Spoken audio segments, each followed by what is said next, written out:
So, in light of everything that's going on with the killing of Charlie Kirk, we have been seeing people on the right, Republicans, completely just contradict themselves, humiliate themselves, and bend themselves into pretzels to try and justify the condemning of people on the left for treating the killing of Charlie Kirk in a particular way.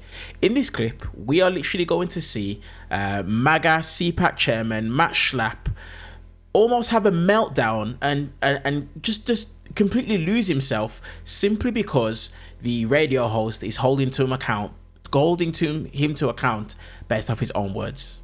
As usual, let's listen to the clip in full. I'm going to give you guys my thoughts towards the end.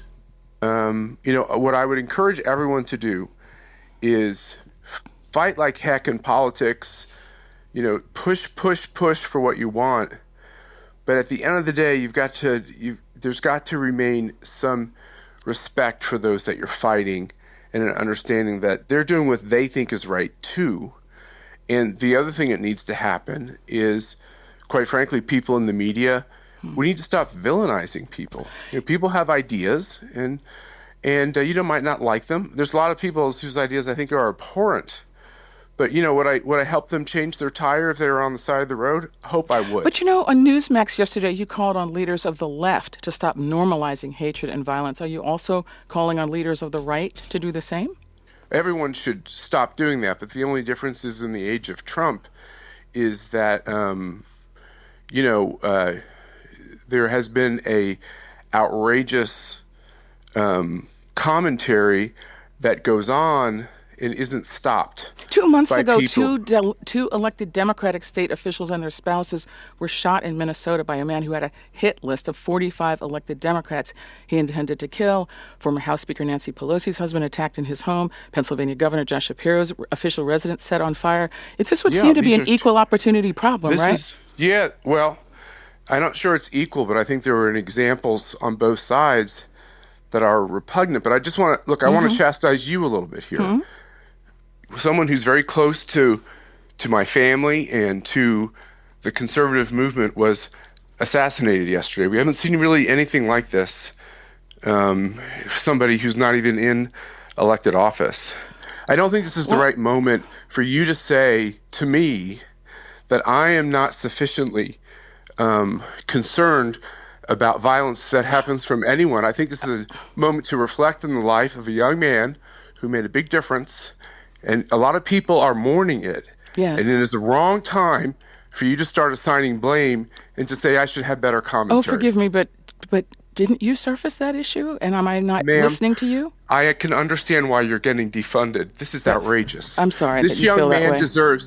This young man deserves some thoughtful appreciation this morning. He's the father of two children. And we certainly are giving him that. And you're turning this into... No, I think we're certainly giving him the attention he deserves. And this is NPR News. So, I'm so glad that NPR literally cut his mic off. I'm so glad simply because, honestly, listen, as an outsider looking in, I am completely confused as to what's taking place in the United States right now. I don't know what other people are seeing. I'm so confused. The fact that the right have the audacity, the cheek to speak about the left being the party of violence, when there's so many facts that are out there, even before I actually saw government statistics come out that completely debunks the fact that it's the left who are more violent when it is typically the right. I already knew this before any stats came out, but the fact that these people are trying to gaslight us and try and have us believe that they're actually the party of peace and people that are on the left, they're the party of violence, is absolutely mind-boggling. And the reason for me why it's mind-boggling is plain and simply because, look, I started this channel because I couldn't understand why people had the audacity to vote Donald Trump back into office. But this is where the violence started. In 2015, when Donald Trump ran for office, this is where, in my personal opinion, let me know in the comments if you think I'm wrong, where the violence started. Now, let me give you guys some examples to back up what it is that I'm saying, because what you have to understand is this. When you take a look at the right and you take a look at the rhetoric, some of the quotes that it is, that have come from the top, you will see exactly what I'm speaking about. Right, so let's get into it. So Donald Trump speaking about Hillary Clinton. Maybe Second Amendment people will do something about it. Okay? Maybe Second Amendment people will do something about it. Donald Trump reposting some of his supporters' comments. The only good Democrat is a dead Democrat. Donald Trump, his public social media posts, warning of 80 million rising to physically fight for Trump. Trump praising violence against reporters. Any guy who can do a body slam, he's my guy. Referencing Rep. Greg Gianforte assaulting a journalist. Okay? Trump describing left-wing critics. When you observe the agitators, the scum that disparages our country, the numerous instances of American flag burnings, that's the left, not the right. Trump Jr., Donald Trump's son, on Paul Pelosi's attack. He shared a meme and titled it, "Got my Paul Pelosi Halloween costume ready." And it was a picture of a hammer and some underwear, some underpants lying down in an image. This is rhetoric talk that has come from the president, the man at the very top, and his child himself. Hell, look, listen, even Charlie Kirk, he made fun of Nancy Pelosi's husband. Literally said that some patriot or somebody should go bail him out, and once they then bail him out, they should then ask him some questions. Saying it with a smirk and a smile on his face.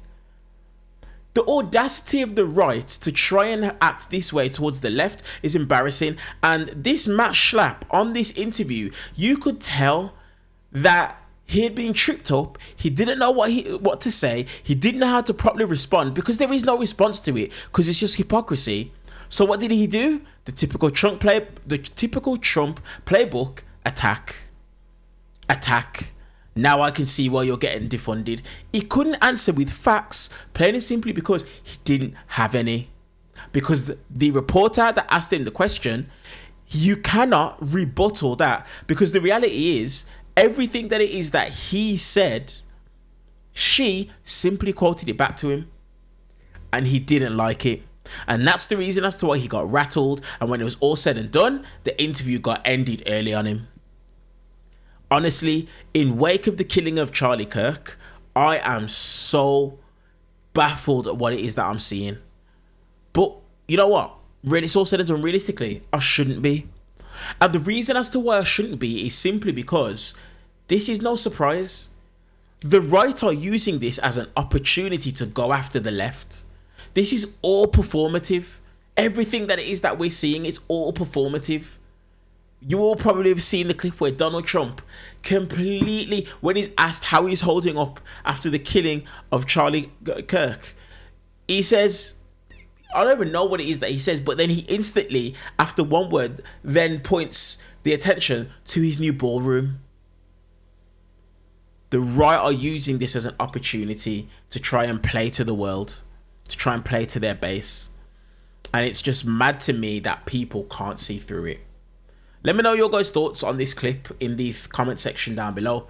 While you guys are down there, hit the thumbs up button and also hit the subscribe button to be part of the family. And if you guys just want to hear an outsider's point of view on what's going on with American politics, and also as well, because of a poll that I've done on my channel, I'm also going to be introducing some clips that's going on right here in the UK where I am.